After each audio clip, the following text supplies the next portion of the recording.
Hello, this is Susan Avery at My Purchasing Center, and I am in Las Vegas at the ProcureCon Indirect West Conference with Erica Hill, Vice President, Non-Trade Procurement and Support Services from Brown Shoe Company. Erica, can you tell us about your role and responsibilities at Brown Shoe?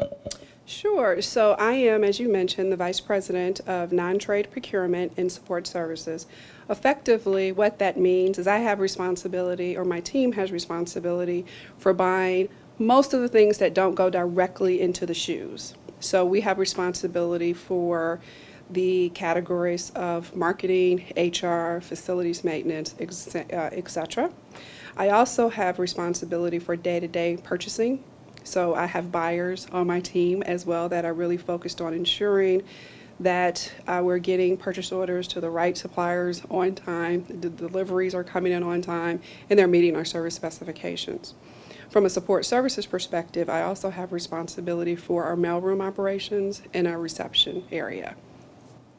And can you tell us about some of the initiatives you're currently involved in? Sure. So from a sourcing perspective, I'm currently working a lot with our marketing partners, and we're looking at actually two different agency opportunities. The first one would be with regards to market research, and this is in its infancy stages. So we're basically just doing a survey of the market to understand, who are the market research providers out there in addition to our incumbents. We are working with the stakeholders to better understand what are the requirements, right? So this process isn't broken today, but we also want to make sure that we aren't missing an opportunity for some additional innovation that may have taken place since we negotiated our previous contract. In addition to that, we're also looking at a creative agency. Okay, and so we had a previous agency of record who did a phenomenal job for us, but as the marketing landscape has changed and companies have moved more from just a traditional advertising, which would be television and radio, to more of an integrated platform which encompasses digital. And digital, in our perspective, would include things such as social media, Facebook, Twitter, mobile applications, our e-commerce website.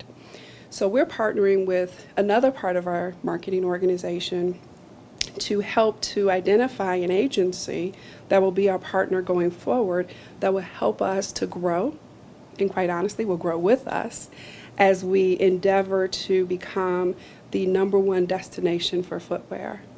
Okay, and so this is both of these initiatives, quite honestly, are very strategic, and they get to the core of who we are as a company.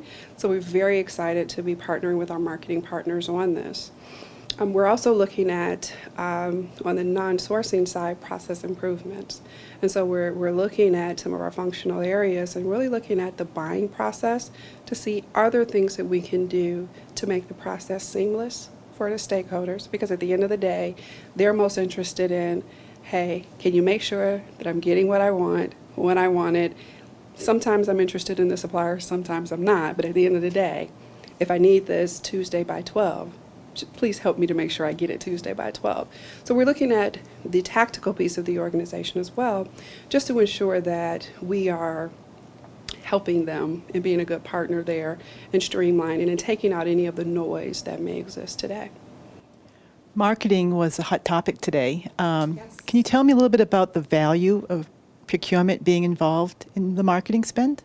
I absolutely can, but I must warn you that I'm biased because I'm on the procurement side of the equation here. But I really think that the value that the procurement organization can bring to the marketing process or the marketing function is really best defined as we are an enabler.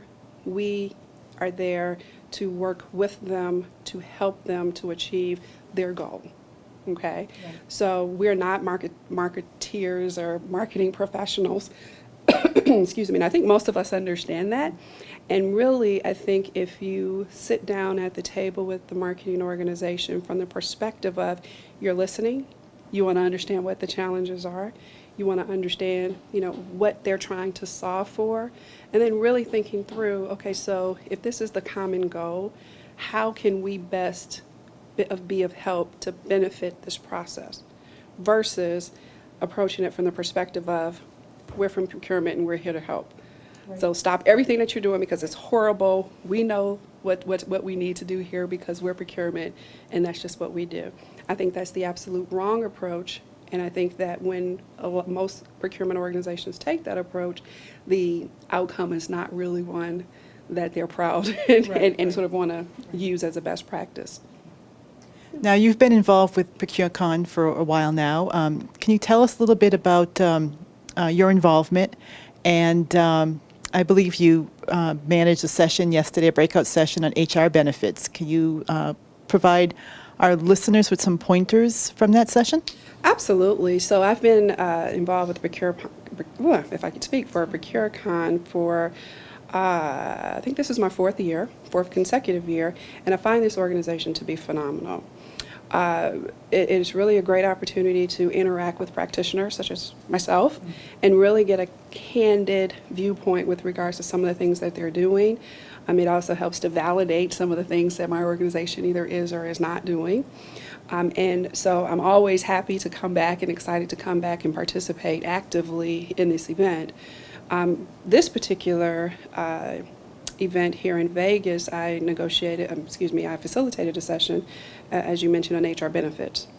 It was actually a very lively discussion, and a lot of people were very interested in the topics. And I think a couple of the key things that came out of this are as follows.